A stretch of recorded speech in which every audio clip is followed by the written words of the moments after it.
Lake Mary Toastmasters Club 6440 to order.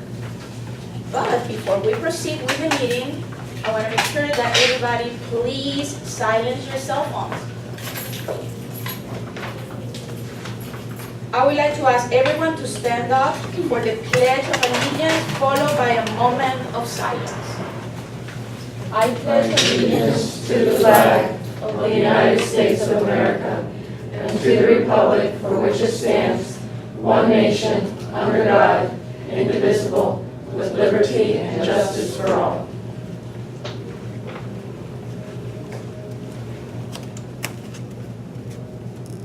Thank you. Please be seated. Our club mission is to provide a supportive learning experience in which members are empowered to develop communication and leadership skills, resulting in greater self-confidence and personal growth. With that said, please help me welcome our Toastmaster, Kerri B.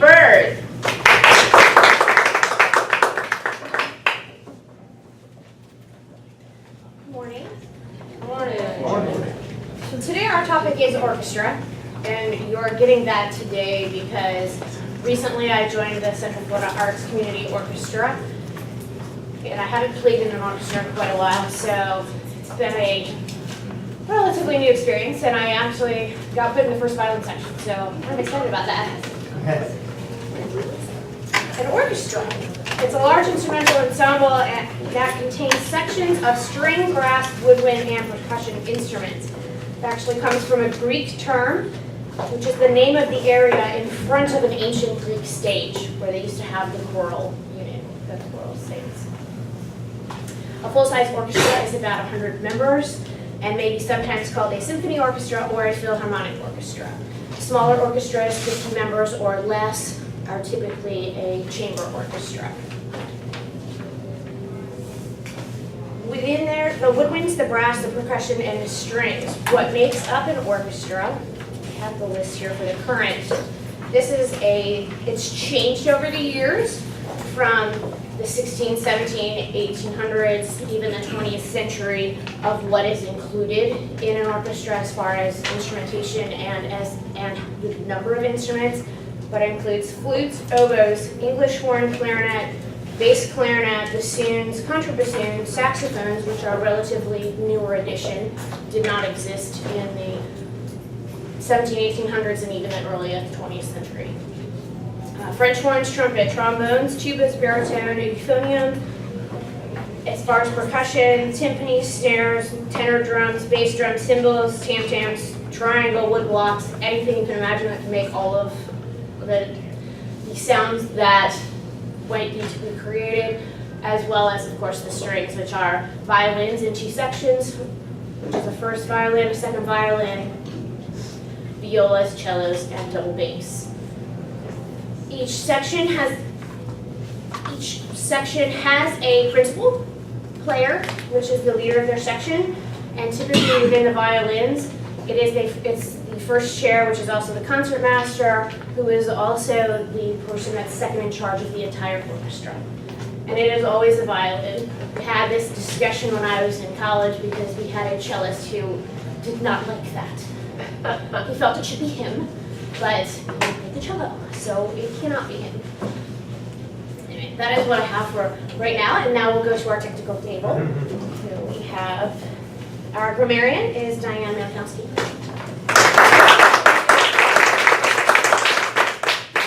Toastmaster, fellow Toastmasters, and guests. The role of the grammarian is threefold. First, it's to look for inconsistencies in language, things that you might be saying incorrectly, such as verb agreement, etc. Also, to look for good uses of grammar.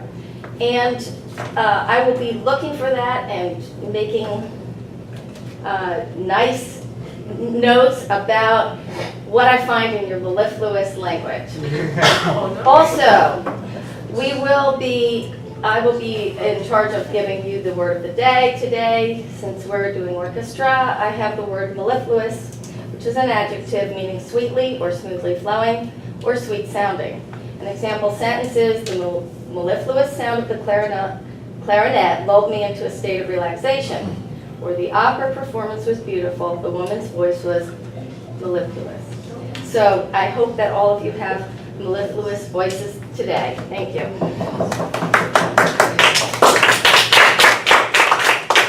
Our timer today is Martin Bell. Good morning, everyone. I am listening to the mellifluous music in the back. So mine. So mine. Just take it. My function is to time the speakers, evaluators, and table topic participants to ensure they meet the timing requirements. Qualified for voting. I will demonstrate the timing lights, which will be displayed as follows. For speakers, green at 5 minutes, yellow at 6, and 7 at red. For table topics, green at 1, yellow at 1.5, and red at 2 minutes. And for evaluators, green at 2 minutes, yellow at 2.5, and red at 3. Thank you.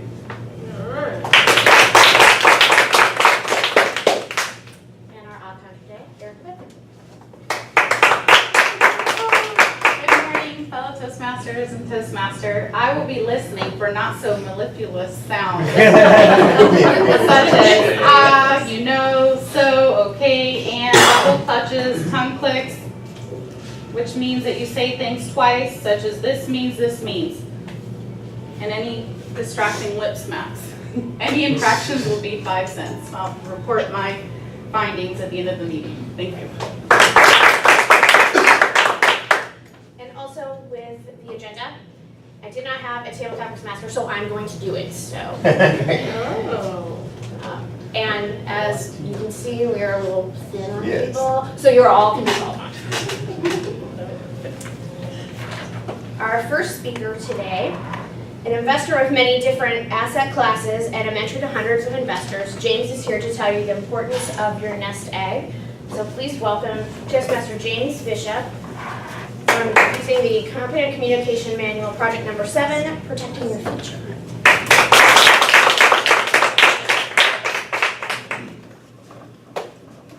Well, I'm not even exactly sure how I'm going to pronounce that word, so I'm probably just going to end up paying at the end of this. And I'm not exactly sure how I'm going to fit it in this speech as well.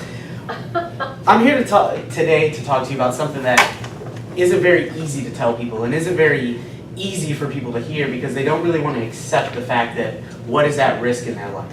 How many people, you don't have to show of hands, you can do a nod, you can show your hand if you want, have a 401k, a Roth IRA, something where you're protecting a nest egg for your future? As many people do. One of the biggest things that is concerning is most people get their account statement every month, they see who it's managed by because they see it on the postage, and then they flip to the very last page to see what it's grown to. They don't know where they're invested in, they don't know what's they're vested in, they don't know if this is going to go up, if it's going to go down. They don't just know. They don't know what they don't know. And if you don't know what you don't know, then you can never be prepared for what could happen. The past 2 years, we have seen a rise in the stock market. About $64 billion a month from 2 years ago was started to be pumped into the U.S. stock market by our government. They were taking money out of bonds, investing it in certain stocks, no one knows what stocks, and then later they've been tapering it. That's called quantitative easing, for those of you who don't know. May have heard of it on the news, may have not.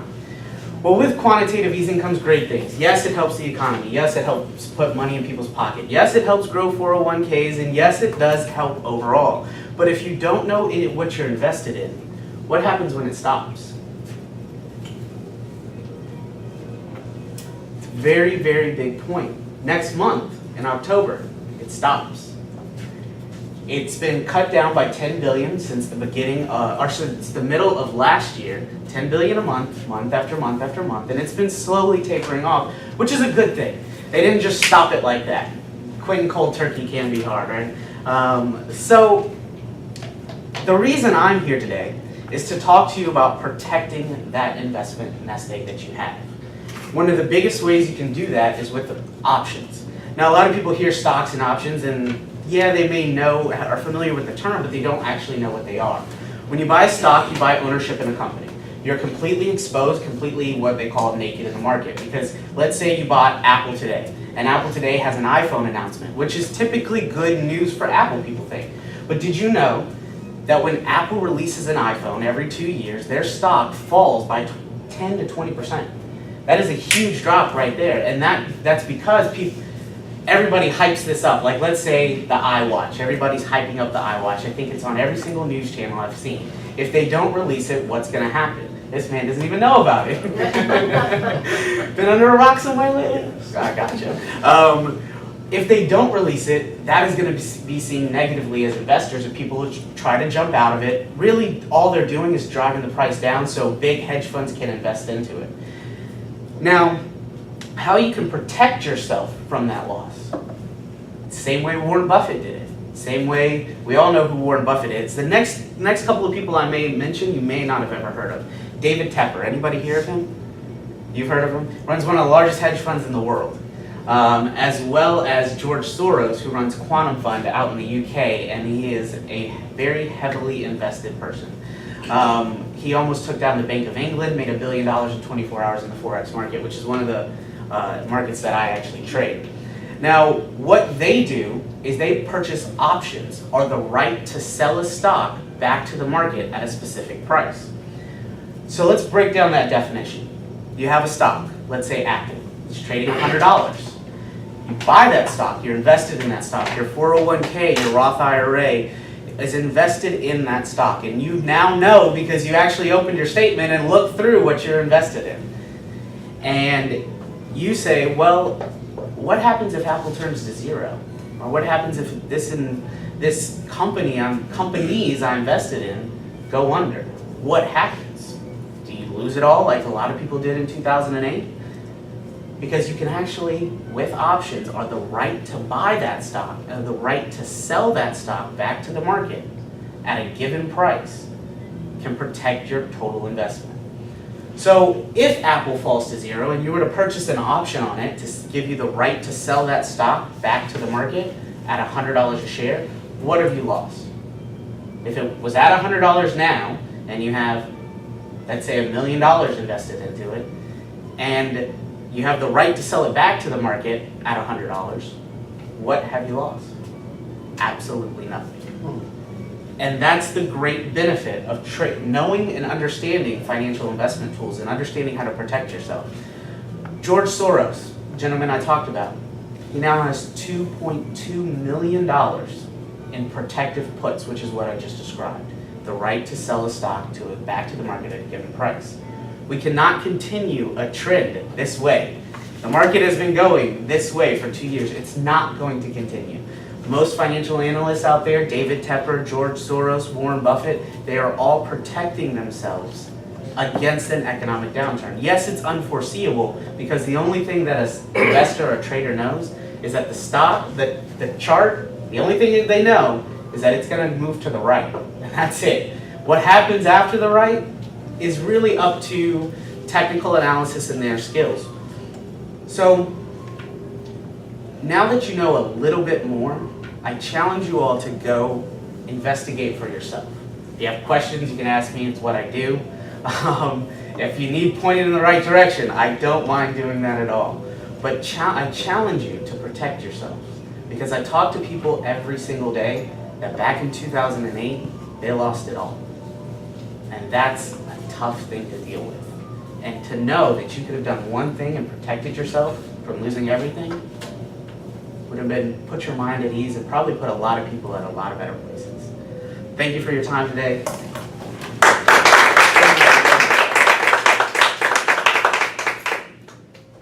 I get 1 minute for evaluations?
next speaker, speaking from the Competent Communication Manual Project 3, Get to the Point, is Mike Hughes with Earn Your Life. All right, Mike.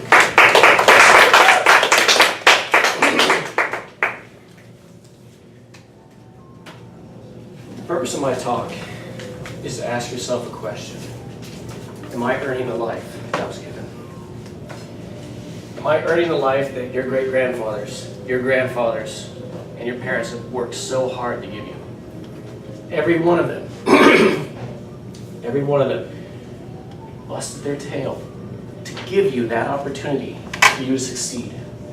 Whether it be they came across on a boat, seeing the Statue of Liberty. It has words inscribed at the base that say what? What do they say? Tired, weak, poor, a light, a beacon, give me hope. Something along those lines. Think about that. They gave that for you. They risked it all back in Europe or whatever country they came from so that you could live a better life here. What do they want for you? They want you to live the richest life that you possibly could. In Steven Spielberg's movie Saving Private Ryan, the purpose of the movie was that several men went out to go save one man's life, a young paratrooper who'd lost all 4 brothers. In that, these Army Rangers traveled behind enemy lines, deep behind enemy lines. There was no support for them. They were on their own to save this one man's life. Let me tell you what that means to me. In that story, those men that lost their life, one after another, represents your grandfathers, your great-grandfathers, your parents, who gave everything so you could live the life you're living right now. It represents a police officer who's willing to don a badge and a service pistol so that he can be there when you need him. And he will do it at the drop of a hat. He will come sirens blazing to protect you, to stand in front of you and say, your safest spot is behind me. For the firefighter who you see screaming down the road, to get out there, to risk his life so that you could get saved from the building that you were in, the car fire that you got stuck in, the predicament, the worst day of your life. They stood there and said, I will give my life so that you don't have to. It represents the soldier who dons a helmet, the body armor, grabs a rifle, leaves his family for how long he doesn't know, to write a check that could include his life. That could include his life. So you can continue to have your Starbucks in the morning, get in your nice car, live in your house, say, do whatever you want. Are you earning that? Are you earning what they gave you? Me and my brothers both have served several tours overseas. I did 5, he did 3. And I've lost friends over there. Police officers have lost men on dark streets, alone, scared, so that you can sit there in your chairs and wonder, what am I going to do today? Do I need that iWatch, that iPhone? I can go to that symphony orchestra. They did that for you, so you can continue this without hindrance. So I ask you this question. Did you earn it? Are you living the richest, fullest life for this individual? That unnamed individual who gave his life, gave up his life, so that you can live yours. Think about that. At the end of the movie, Tom Hanks' character looks up to Private Ryan, and he says one thing after all the battle. He says one thing. What does he say? Earn this. Earn this. I'm Toastmaster.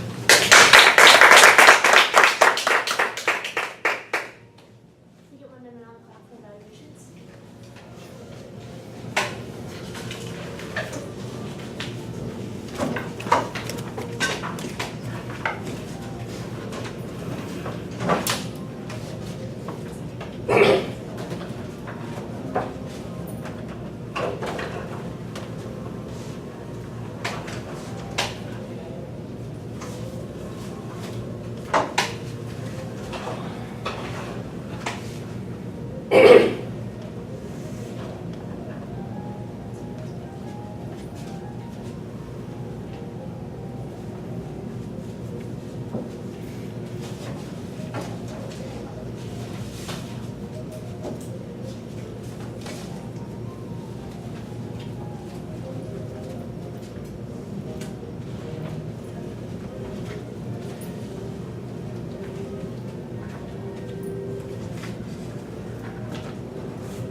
why some kids and adults hate vegetables so much.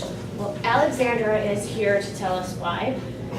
Speaking from the Speaking to Inform Project 1, here's Toastmaster Alexandra Balda with How to Survive Veggies with a Don't Taste Green smoothie.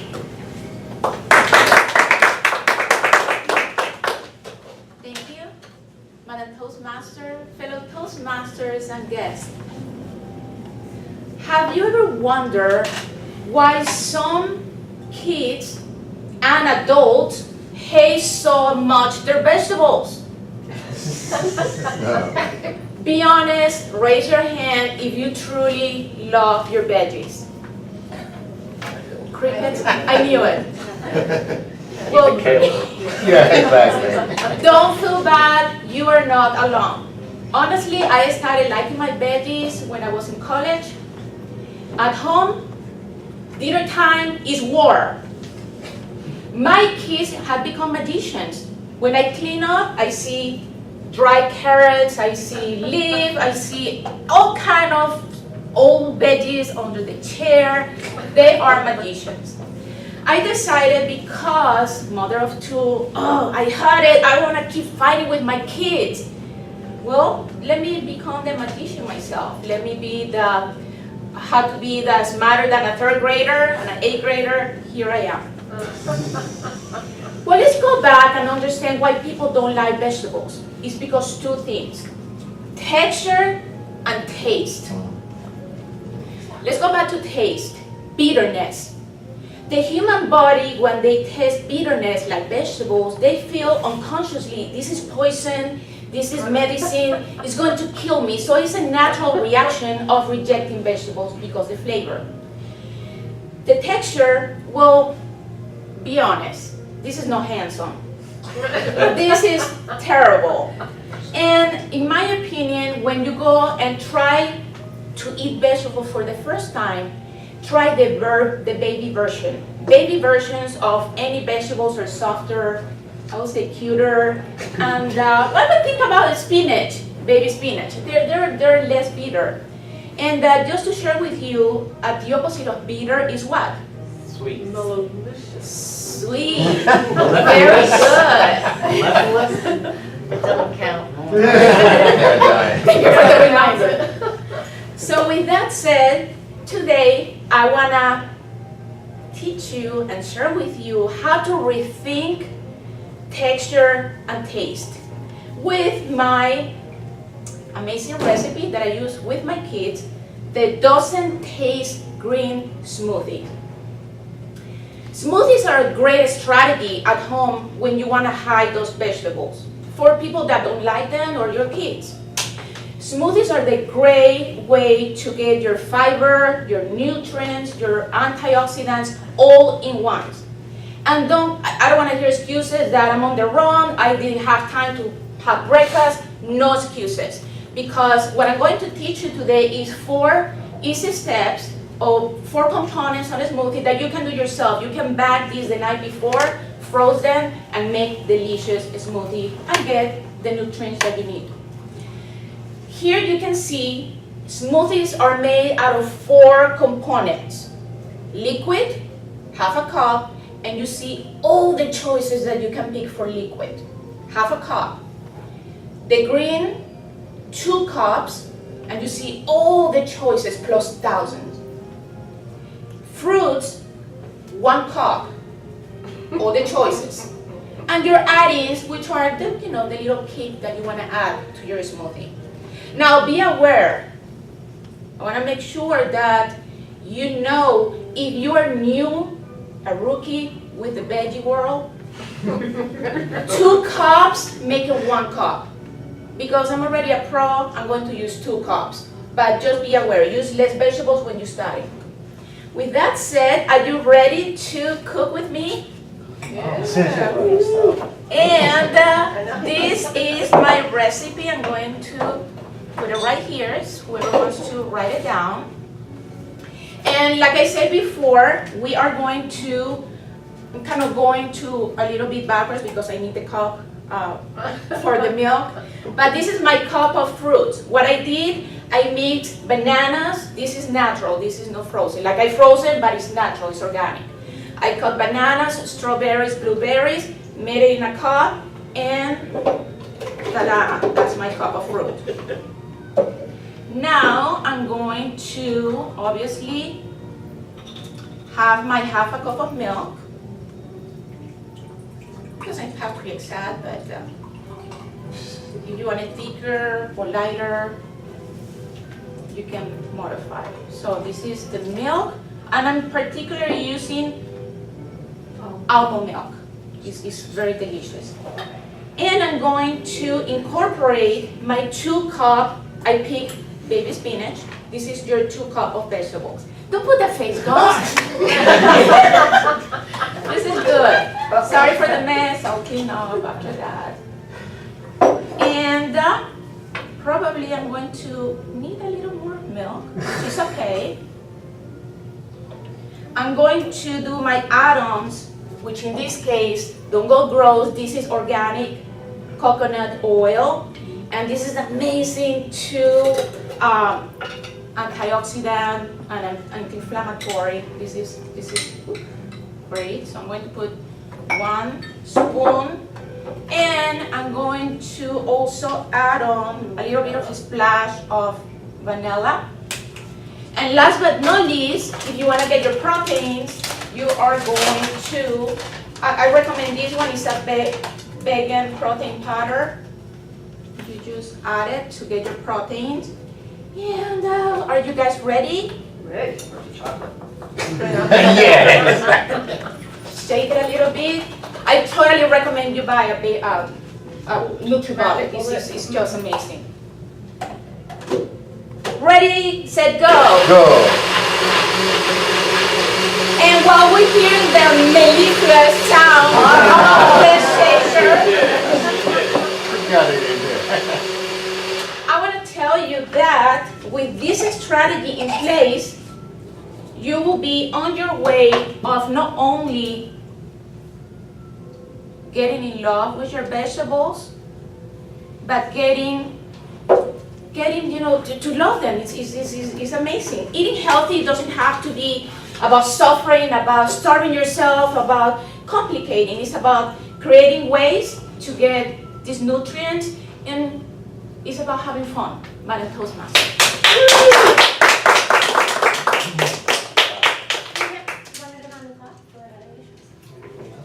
It's in there. These are my favorite. Yeah, it's good.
Okay, and now we are at our table topics portion of our meeting, which will give everyone a chance to speak. However, most of you are already going to get a chance to speak. But first I wanted to let you know about the orchestra. The first orchestras were made up of small groups of musicians that gathered for festivals, holidays, or funerals. And the major influence on the orchestra and the changes that have been made between the 1600s to today have been because of the composers. And I have a list of some of the most influential composers that throughout history, including some I'm sure that you've heard of: Beethoven, Brahms, Chopin, Dvorak, Haydn, Mozart, of course, Wagner, Schubert, Schumann, Tchaikovsky, John Philip Sousa, who is American. There's very few Americans on the list for obvious reasons, as most of the orchestra, chamber orchestras and things developed within Europe in the 14th and 15th centuries. But you also have Bela Bartok, Stravinsky, Vivaldi. They're mostly from Italy, Germany, and more recently from Russia and the United States. So now we have some questions. Have you ever played an instrument? If so, what instrument and why did you choose that particular instrument? And if not, what instrument would you want to play? Erica. Good morning, Madam Toastmaster. I actually happen to be a really good person to ask. I played the violin for 5 years. I played the piano for 5 years. And I played the clarinet for 5 years. I now have taught my 4 children, however, none of them have made it past 2 years. So the apple does not fall far from the tree. Thank you, fellow Toastmasters.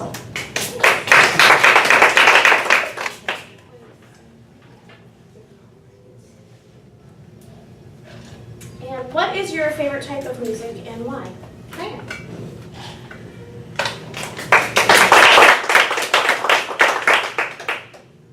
Thank you, Madam Toastmaster, fellow Toastmasters, and guests.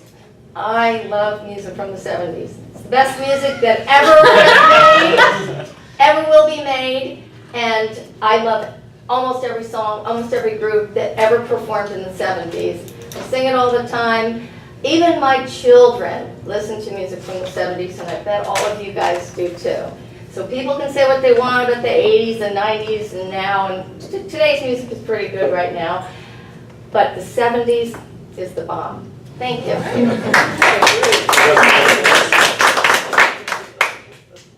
Have you ever been to an orchestra concert, an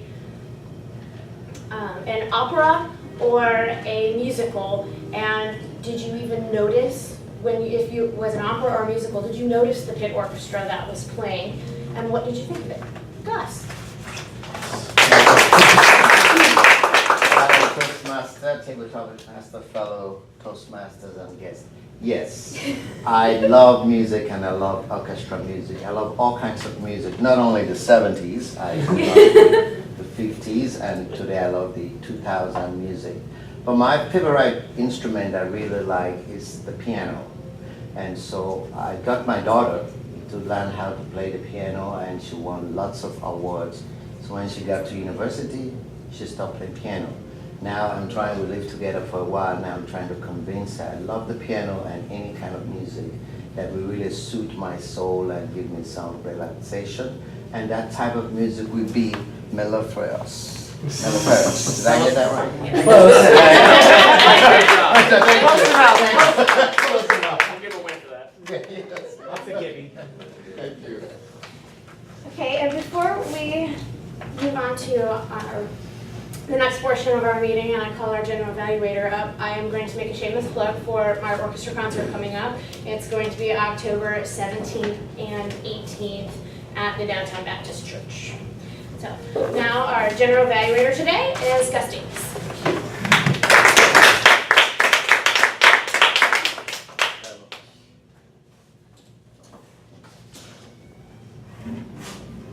Madam Toastmaster, fellow Toastmasters and guests, this is the educational portion of our meeting, and it is at this time that we learn from the speeches that have been given what the speakers did very well and what they can improve on by giving some recommendations. And also it will be at this time that we'll be able to give some general insight about the meeting, so we learn as we go along.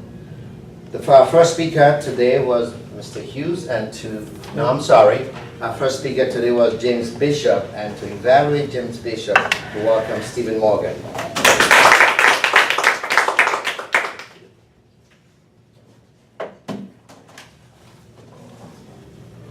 Who here learned something from James' speech this morning?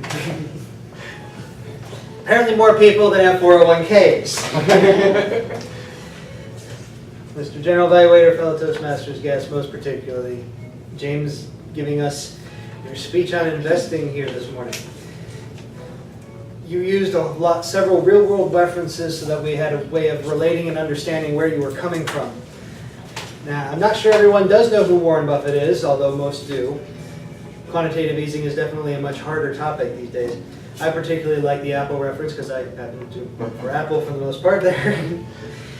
Then you might be curious to know the stock price has already been dropping apparently for the past couple of weeks as it is. Yep. I don't have it. What I can suggest is when you're getting started, you want to put that hook in. You began, first of all, with 15 seconds of apologizing for not knowing how to fit the word of the day in. Finally got started with a little bit of back and forth before finally asking who has 401k. That should have been where you started.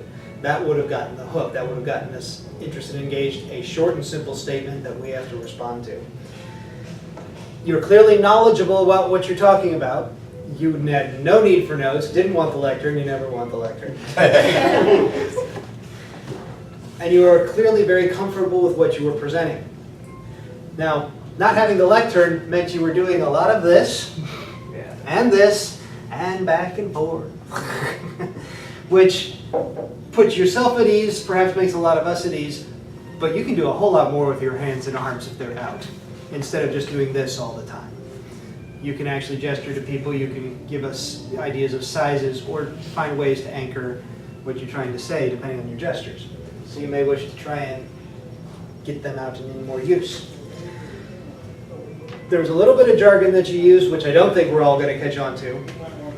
What it means when he says, just going to keep moving to the right. I think I know what you meant in terms of futures, the time's always going to be passing, but it was not obvious. The finger snaps were very jarring. Not mellifluous, the very opposite. But the key thing I can point to you for this one, this is the research your topic project. You had a lot of knowledge, but you never gave us a source.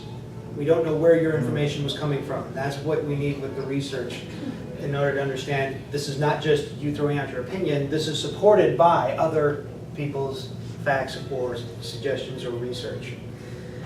Clearly you have a bunch of confidence. It's always shown through in your speeches, and that is a great thing because most people get up here and are terrified because of their lack of confidence. You don't have that at all.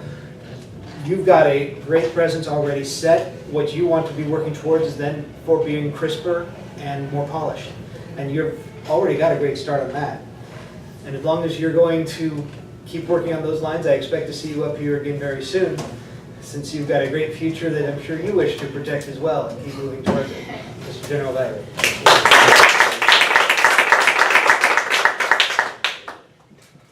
Moving right along with the evaluation. Our second speaker today was accused. I was running ahead of myself here because of the passion he expressed in the speech. So now I want to welcome Toastmaster Julia Kaufman, who will evaluate Mr. Mike's speech. Good morning, fellow Toastmasters, guests, and especially Mike. Pleasure and an honor to evaluate you, especially on this particular topic. Get to the point is your project, which you are to be specific and have a purpose and a very well organized body beginning and ending of your speech. Earn your life. Such an appropriate topic, especially for your background serving in the military, and I've heard you speak before about your experience, so very humbling, and I thank you for all that you do. You can tell this was a very close, near and dear subject to you, and it came well through. You're very emotional on that. You had great eye contact. I felt for the purpose of this particular project, you were spot on. I was looking for an opening, you had it. I was looking for your body points to support your opening and your topic as well as conclusion. But you did that quite well. So I'm going to move on to body movement and all of that. This is a very close topic, and you could see the emotions in it, which was great. On the other hand, I needed some reassurance from you. I wanted to feel some connection in terms, I felt so bad because I felt like, what am I doing? It makes me think, but I wanted to hear a little bit of some reassurance that, give me some examples of how I can earn my life for what you did. That's what I was looking for a little bit. You had great eye contact and you made sure everybody was listening to you and you captured. You had everybody listening. And I appreciate that. I also wanted to see you smile at me just to say, Julia, it's okay. So it's such a tough topic to talk about because it's emotional and it is serious. And I will get emotional in a minute. But I also need that balance. So that's what I suggest to you when you do the speech again, and I hope you do in a different audience because it's important. But to also provide that reassurance that I did it for you because I wanted to, and this is our country, and this is who we are. So I can't wait to hear your next one. You did a great job. Thank you.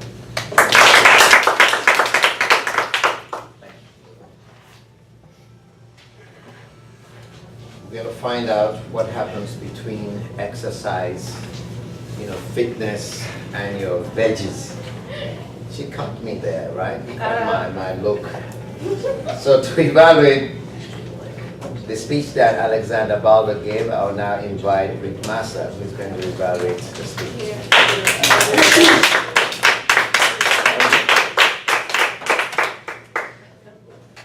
I don't know about you guys, but I really want a smoothie right now.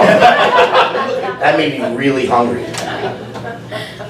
Alexandra, your speech went very mellifluous. And I don't think my Jersey accent can support the pronunciation of that word. Alexandra, that speech was amazing. I loved how you used the visual aids. I almost felt like I was in an infomercial. I wanted you to say set it and forget it on the NutriMalt. I loved how you connected with your family. That I can picture you trying to fight your kids to have veggies, and this is how you're getting them to like to have your vegetables.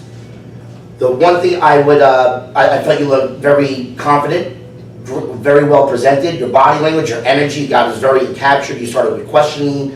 The visual aids were amazing.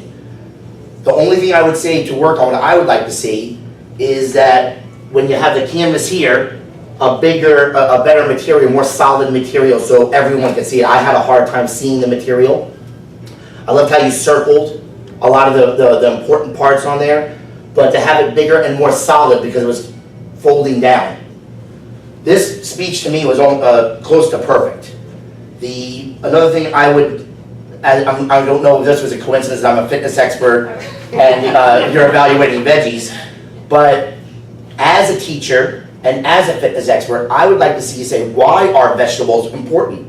To let the person connect why this is important to them. Because a lot of people don't know. When I teach these very important subjects, a lot of people don't know why vegetables are important. We're getting away from that in our society. So if you connect why it's important to them, they will want to go and get these materials that you've gotten to present so beautifully done in front of everybody and want to do it themselves.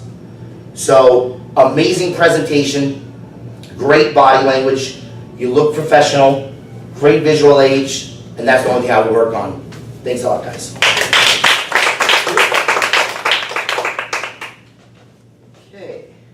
So those are the speeches we had today. As you can see from the educational portion of the meeting, when we have a speech and we have an evaluation, it's a learning opportunity that you can start looking at the next time you have to give a speech. How do I draw from what the speakers have done and what the evaluators have done? And so thank you for the speakers and the evaluators. At this time, I would now want to get a report from our technical table. Hopefully we made some money. I think I start with our grammarian, Diane.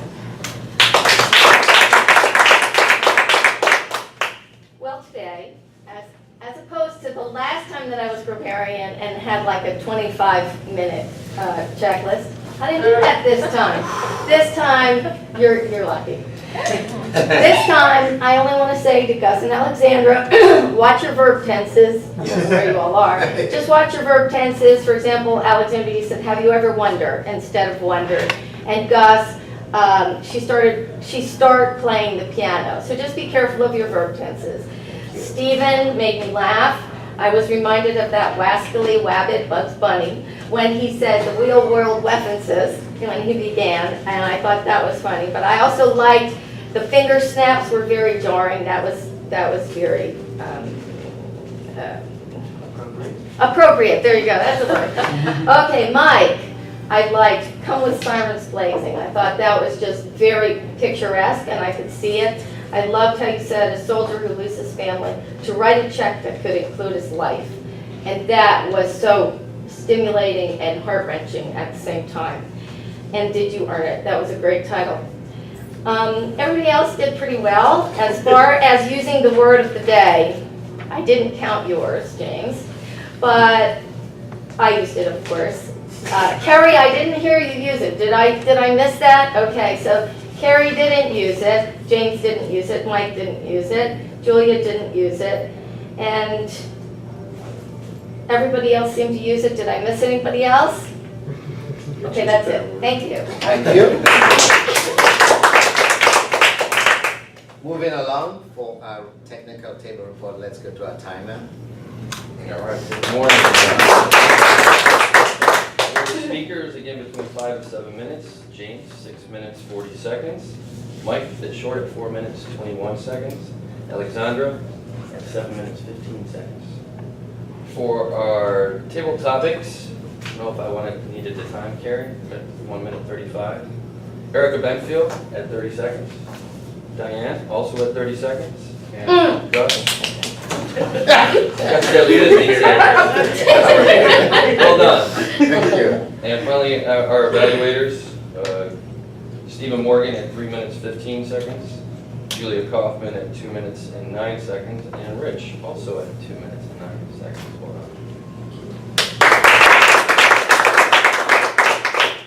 And now for the art counter, we go to our president. She will give us the art counter, Erica Benfield. We made some money today. Let's start with that. And I wish Bud was here because I just want to point out that the main reason that we make money is because people stop thinking. The reason that these pauses, double clutch things happen is because we take a long pause and then we use a conjunction at the beginning of a sentence. I do it at times, we all do it, but I want to point out why we're making money. Kerri, you did really well for as long as you spoke. You had 1 but, 1 tongue click, and 2 double clutches. Diane, you started out fantastic. You started out with just 1, and then you added 3 more towards the end. So you had a so, an and 2 double clutches. Martin, you were almost clean until you snuck in an at the very end. James, I heard 3 ums, 1 so, 1 and 2 tongue clicks. And most of them were used at the beginning of the sentence. Mike, I had 2 throat clears. I had to write it down. I know. It happened. Gargle with salt. Come on. Alexandra, you started out really well. I was really proud of you. And then at the very end, when you were mixing all the ingredients, so technically you were really good. You had 1 1 so. However, it said so with that said. So does anybody want to clear that up? Does that still count as a so? With that said, So with itself that should be said. eliminated. Yeah. With that said is the clutch. I wrote that. In case anybody ever uses that term, try to drop that term. 4 ands. And we had Gus with 1 so. Good job. Thank you. Stephen, you were so good, and then you snuck in 2 ands because you paused with a long term before it. Julia, only 1 so. Rich, 2 uhs, 1 so, 1 double clutch. That is my report. Thank you. In the continuing of the general education part of this meeting, we always evaluate the setup of the room. Our Sergeant at Arms did a great job. Thank you, Alexandra. The room was set and the name tags were out. You know, for a long time, the flag and the banners have not fallen. You remember those days? Thank you so much for setting up the room and the chairs. even those who came early were able to move some chairs out to make a space, because creating the space is very important for the speakers to come. Our Toastmaster did a great job. Thank you for the theme that you chose and just how passionate you are about that and how you filled in on there was no table topics and you quickly adjusted yourself to that because everybody had a role. But we are hoping that even those who did not have a role or did not speak, we're going to talk about that in a few minutes about those who are going to be members. So thank you so much for the room setup. On the technical table, we may need a correction on the timer. There's always something being said, make you eligible to vote. Did you hear that? There's something you read there. Yeah, that's what it's on, that's what it says on the card. Okay. We may need you guys to Qualify advise. for voting, yes. Qualify, do we need that there? Oh, that was just. This club doesn't vote for anything, but others do that. I just observed that, thank you. We may need to make that correction. Cross it off, yeah. Good point. The handoffs were very good, except when Rich is so full of energy, he moved before I came back. Wanted to get his exercise in. But whoever is the table topics leader that is here, the Toastmaster, the Evaluator, you stay here until the person comes and you bring them to the lectern before you leave. I think that's what I have learned from the others. Apart from that, it was a great meeting. In a few minutes, I'm going to have 1 minute on the clock before our president comes up. We're going to do 50-50. Do you have a last call? I know you. Last call for her, okay. I didn't have any change, but remember to bring change, or we'll keep some change here. Okay. Some petty cash. Last call, this is the last one for sure. Last Last. Okay, I don't have any Okay. change, so fortunately. This is for her? That's for you. Move after you. Okay. Tell us, announce how much. Yes, No, tell us what's the cost, how much you should get tickets, how many tickets do you need? That's a good point. It is $1 one ticket, 4 tickets for $2, and we are going and we just decided to do $5, 10 tickets. I've been Awesome. there today. So Can I- we have to I get, have to Okay, get not people tickets. you need tickets? Oh goodness, I need change. Okay, You need, how many tickets? 5? Somebody have change? I'm in the same boat. How much? That's the What same do you problem, need? Mel. We can go to Panera. I have but- change. You No, have you can just note I that, have you know, you have. change. only $15? Yes, You Okay. need $15, or you need 10, change for 11, 20. 12, 13, 14, 15. Oh, okay. Yeah.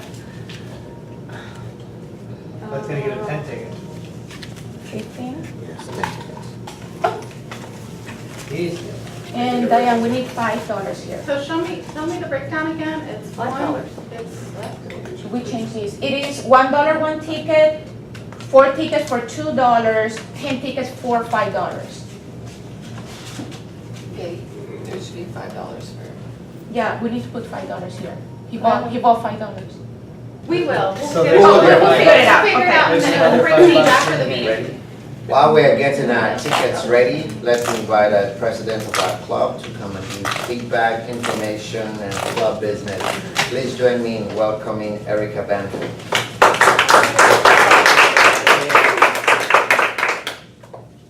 Wow, I have a whole 5 minutes. That's amazing. Oh, come on. That's an I eternity. did that for you. Thank you, Gus.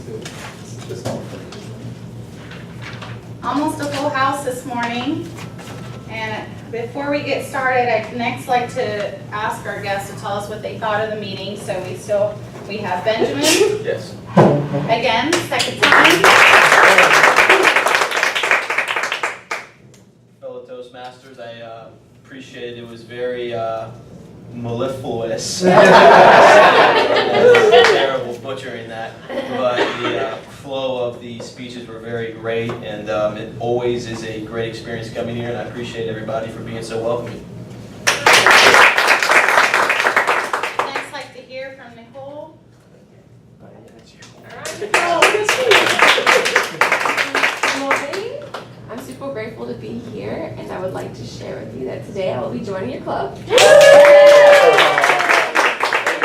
I went to Central Florida Festival of the Arts musical, The Music Man, on Thursday, and I enjoyed the mellifluous sound of the orchestra.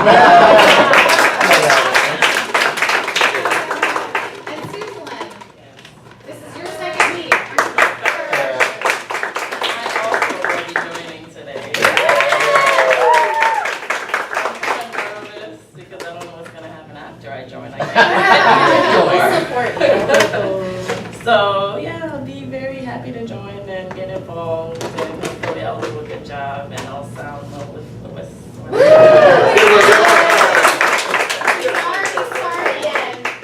Something to point out that the growth is within yourself. We are not to judge other than to support. And I enjoy learning, diversifying what I know every week. For example, did you know that my grandfather just received the Congressional Medal of Honor a few weeks ago, and I was there when they were receiving it? He was a prisoner of war for 3 years. He just passed 2 years ago, but we still get the medal to pass on to the kids.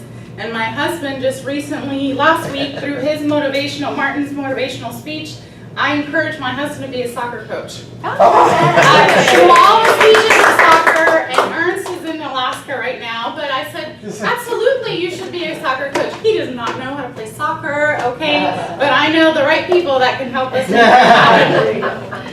And James, I had no idea that that's what you did. I thought you were a professional salesman. That's what It's always everything is sales. But with that, I also want to talk about business. So take that as, we're here to support each and every one of you on your journey, and also to learn more about what everyone else knows. So that's what they're always going to speak about, is what they're comfortable. Next week, September 16th, we have the Toastmaster, Jorge Friegels. Can we send an email out just to remind him, since he's not here? Oh, great, wise one. And we have speaker Diane, Gus, and Kerri, all three confirmed. Table Topics Master is Stephanie. General Evaluator is Ernst. I'm not sure if he's back from Alaska. I think he's going to be back. He's been gone a while. Evaluator, Steven, Julia, and Rich. Yep. And we can bury that. Okay, thought counter, Susanna. I needed Ramarian, and I'm the timer. All right, so we can talk about that. That's next week's meeting. Let's do the 50-50 really quick. Can you please speak the We always do our best to pick the number. If you win, it's unfair. 340, 2300, 340. 3, 4, 6.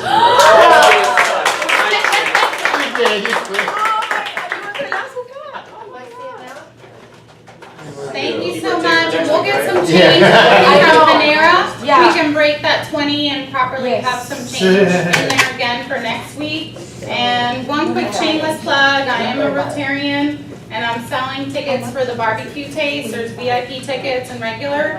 That is 100% back to charity in our local community. So see me after the meeting if you're interested in a barbecue taste at Harley Davidson. And with that, any other commentaries or anything from anyone? Diane, when is the... Oh, yes. Sorry, let me stand up. I know, sorry. We have a contest. Well, you need to cancel your event on September 20th. On September 20th is the Area 70 contest, and I still am looking for 2 more functionaries. I need you. Please volunteer somebody. It's going to be at the Cork and Olive in Lake Mary at 2 o'clock in the afternoon, and it will be an event for everybody to come to. So are there any volunteers? What day is that? It's a Saturday, 2 o'clock in the afternoon. 2 weeks from now. 2 weeks from The 20th. The Yeah, 20th. The 20th. And, it's a good way to meet members from other clubs. If they won their contest, then they're automatically in that contest. So it'll be a humorous speech and also an evaluator contest. All right, with that, have a great week, everyone. See you next week.